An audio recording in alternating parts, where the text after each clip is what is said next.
Welcome back to my new blog. আশা করি সকলে ভালো আছো। ছাদের গাছগুলোর যা অবস্থা, এত বৃষ্টি হচ্ছে, ছাদে এসছি তাই পরিষ্কার লাগছে। রুমের ভেতরে আছি, পুরো মনে হচ্ছে যে সন্ধে হয়ে রাত এবার হবে। আর বৃষ্টি থামার আমি কিচ্ছু উপায় দেখছি না। ওই যে দেখো, মাঠ পুরো এরকম ডুবে গেছে। আর ওই পাশে ওইখানে ট্রেন লাইন আছে, ওই মাঠটা একটুখানি পেরিয়ে যেতে হবে। ওয়েদারটা তোমরা শুধু দেখো কীরকম পরিমাণে অন্ধকার অন্ধকার মতো হয়ে এসছে। বালতিটাতে পুরো জল জমে গেছে, যেহেতু ছিদ্র করা নেই তো পুরো। দেখো কি অবস্থা জলের মধ্যে, কিন্তু শেষ হবার দেখতে পাচ্ছি না। দিন ধরে তো বেশ বৃষ্টি হচ্ছে, হাওয়া হচ্ছে। আর আর যেহেতু আমার রেলিংয়ের ওপরে ফুল গাছগুলো ছিল, তো কালকে দেখি না একটা পড়ে গিয়ে পুরো একদম ফেটে গিয়েছে। সেই জন্য আমি সমস্ত রেলিং থেকে কিন্তু আমার গাছগুলোকে নামিয়ে নিচে নিয়ে এসেছি। এখন সব গরুগুলো নিয়ে যাচ্ছে।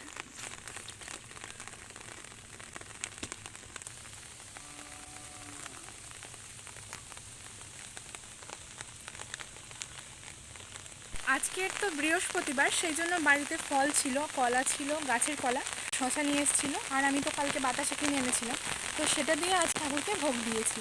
তো বৃষ্টির কারণে কোনো কিছু শেয়ার করা হয়ে ওঠেনি। তো যাই হোক, ছাতাটা বারবারই এরকম হচ্ছে, কারণ ওইখানে একটা নাট শর্ট আছে। তো এরপর যেহেতু এটা আমাদের দ্বিতীয় জামাই ষষ্ঠী তো হয়নি, কাজের জন্য ছুটি পাইনি। আর এমনিতেও আমাদের বাড়িতে একটা পুচকে হয়েছিল, তো সেই জন্য অফ ছিল। কিন্তু যাওয়ার কথা ছিল অনেক দিন আগে, কিন্তু আজকে যাবো বলে প্ল্যান করেছিলাম, কিন্তু বৃষ্টির জন্য সেটা আর হচ্ছে না। মা কিন্তু সকালবেলা উঠে রান্নাবান্না বসিয়ে দিয়েছিল, আর রান্নাতে হয়েছিল সয়াবিন আলুর তরকারি, আর আমার জন্য আলু টমেটো ভাতে দিয়েছিল।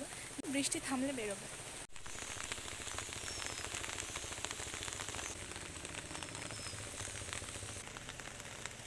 আমাদের চিলেকোঠার যেহেতু টালি চাপানো, উপরে খোলা চাপানো আছে, সেই জন্য কিন্তু দেয়ালের গা দিয়ে ওই কলমের সাইড দিয়ে এত জল গড়াচ্ছে, পুরো ঘরের ভেতর অবধি জল চলে এসছে। আর এখানে দেখো, এত বৃষ্টির কারণে আমি সমস্ত কাপড় কিন্তু এই সিঁড়ির এখানেই মেলেছি। এত পরিমাণে বৃষ্টি হচ্ছে কদিন ধরে, আমার গাছগুলোর অবস্থা দেখাই যায় না। ফুল ধরেছিল সেগুলোও প্রায় ঝরে যাচ্ছে, আর গাছের ডালগুলোও কিন্তু ভেঙে যাচ্ছে অতিরিক্ত বৃষ্টির কারণে। আর আমাদের বাড়ির সামনে তাল গাছটা দেখো, কদিন পরে কিন্তু আর তাল পাকা শুরু হবে। ঝড় বৃষ্টি মাথায় করে নিয়ে আমরা তো রেডিও হয়ে গেছি, আর ঘরের সামনে থেকে একদম টোটো ধরেছিলাম, তাই সেখানে কোনো মিষ্টি কিনতে পারিনি। তাই টোটোটা এখন দাঁড় করিয়ে দিয়ে মিষ্টি কিনে এবার ফের যাচ্ছি জেটিঘাটের দিকে। ওখানে টিকিট কাটার পরে তারপরে যাবো ভেসেলে উঠে। আর ওয়েদারটা কিন্তু তখন এতটা খারাপ হয়েছিল যে কি বলবো, তখনও কিন্তু প্রচুর পরিমাণে বৃষ্টি হচ্ছিল। আর নদীর ঢেউটা দেখলে তোমরা বুঝতে পারবে যে কেমন পরিমাণে হাওয়া, তারপরে তার সঙ্গে বৃষ্টি তো ছিলই। এই দেখো দেখো কি যাচ্ছে, দেখো। আরে এখানে না, ওখানে।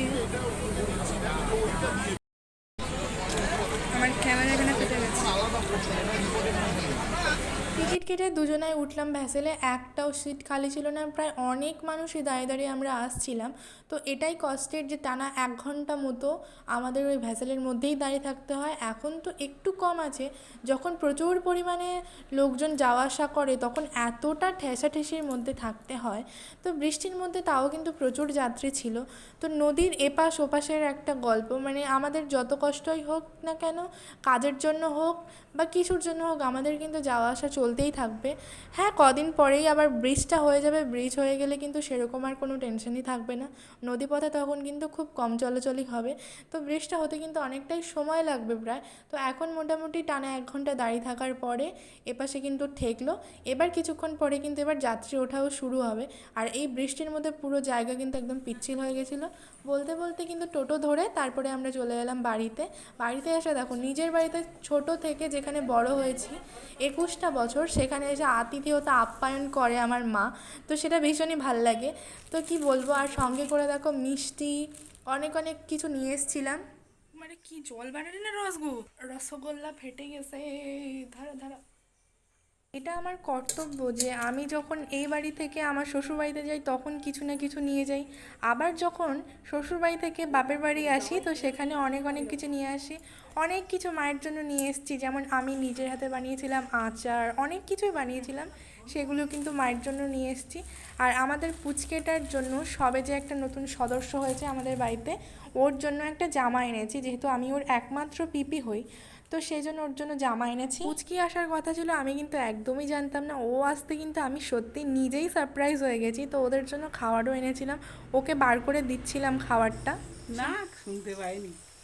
বাড়িতে আসলেই ওদের সাথে যে সময়টা কাটে ওটাই আমার ভাল লাগে, আর সঙ্গে আমার মা তো থাকেই, তো ওর সাথে একটু আড্ডা দিচ্ছিলাম। তারপরে কিন্তু অনেকক্ষণ এসছে যেহেতু, সেই জন্য আমার মা বলছিল এখন তোরা একটু মুড়ি খা।